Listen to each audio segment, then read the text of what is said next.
Baik, Alhamdulillah. Bismillahirrahmanirrahim. Muka surat 58 pada pengertian harap. Betul?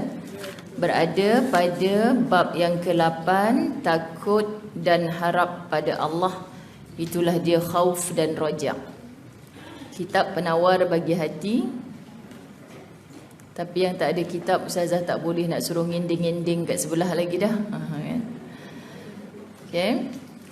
Baik, maka mengajilah akan telinga dan mata kita, kan? InsyaAllah. Sama-sama kita mulakan dengan Ummul Kitab Al-Fatihah. A'udzu billahi minasyaitonir rajim. Bismillahirrahmanirrahim. Alhamdulillahi rabbil alamin. Ar-Rahmanir Rahim. Maliki yaumiddin. Iyyaka na'budu wa iyyaka nasta'in. Ihdinas siratal mustaqim. صراط الذين أنعمت عليهم غير المغضوب عليهم ولا الضالين.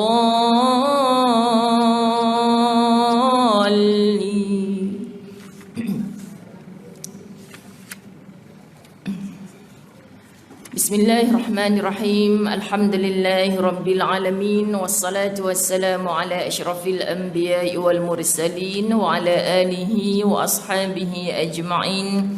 Rabbi shrah li sadri wa yassir li amri wahlul 'uqdatam min lisani yafqahu qawli. Rabbi yassir wa la tu'assir ya karim. Rabbi zidni ilma warzuqni fahma. Assalamualaikum warahmatullahi wabarakatuh. Apa khabar semua? Alhamdulillah, setinggi-tinggi syukur pada Allah Subhanahu wa taala, izin dan limpah kurnianya dapat kita bersama-sama berada di dalam rumah Allah, Masjid Ibnu Abbas. Inilah dia Raudatul Jannah, taman-taman syurga. Nabi SAW, bila kita mencintai sunnahnya, kita ikut rapat-rapat apa yang Nabi buat. Antara kesukaan Nabi SAW adalah berada di majlis ilmu. Tapi bezanya kita dengan Nabi SAW, dengan para sahabat radhiyallahu anhum, dapat ilmu terus amal.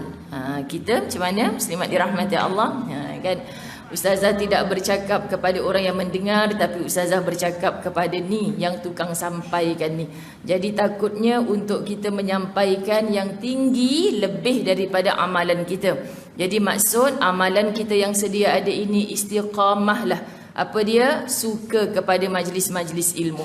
Dan dengan sukanya ini muslimat akan membentuk hati kita, insya-Allah, hati yang sentiasa tunduk patuh kepada Allah. Tunduk patuh kepada Allah, hanya suka yang baik-baik. Ini hati yang ingin jadikan angan-angan ke Firdausi itu sebagai kenyataan. Kan? Kalau tidak, dia hanya angan-angan sahaja. Jadi rugilah manusia yang demikian. Sebab Quran datang dengan panduan, Nabi SAW dengan contoh tauladan. Jadi siapa kita yang Allah beri akal untuk menimbang mana baik, mana buruk, tidak mengambil manfaat daripadanya. Sebab itu Allah turunkan Quran untuk kita manusia. Dia datang daripada Allah, perantaranya adalah Rasulullah, bukan di kalangan malaikat, tapi Rasulullah itu adalah manusia biasa macam kita. Punya rasa mengantuk nak tidur, berehatlah dia seketika. Punya rasa lapar dahaga, punya nafsu ingin berpasangan dan sebagainya. Tapi semua mengikut fitrah yang dicintai oleh Allah. Itulah dia kebaikan. Jadi kita manusia yang sama macam Nabi SAW. Kalau Nabi itu dipilih di kalangan malaikat, kita tak mampu ikut. Tak mampu ikut. Kalau disuruh sujud pagi sampai esok pagi tak bangkit-bangkit selagi Allah tak suruh bangkit. Ini malaikat.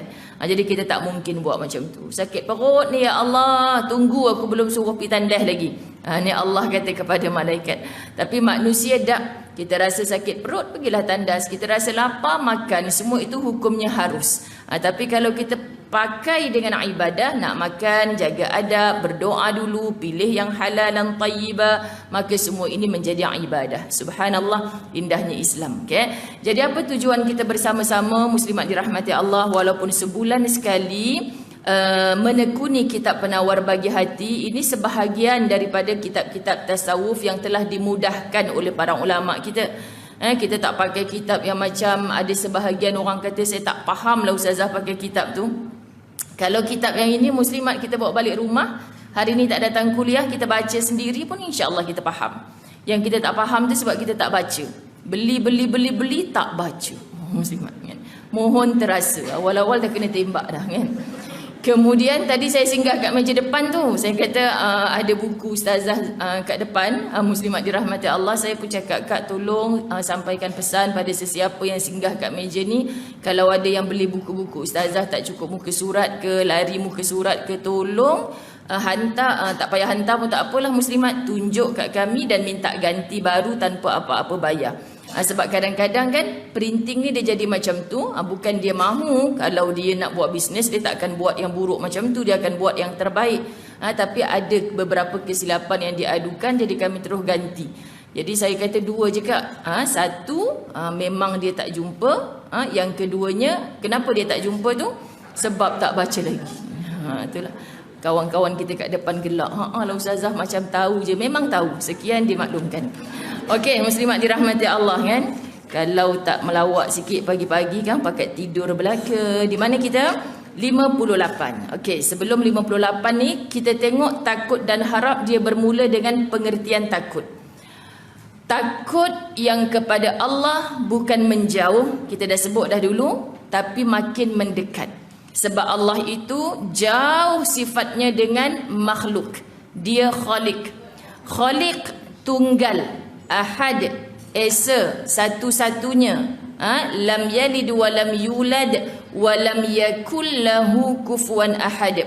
Yang namanya Allah itu tidak beranak, tidak diperanakkan, maksud tidak ada susur galur dari atas siapa yang melahirkan dia, tidak ada. Dan dia tidak mungkin akan melahirkan. Kalau ada agama kata ini anak Allah, ini kawan baik Allah, ini isteri Allah, la, sama sekali tidak ada. Itu lam yalid wa lam yulad wa lam yakul lahu kufuwan ahad. Dia tidak boleh sekufu, tak boleh disamakan dengan apa pun.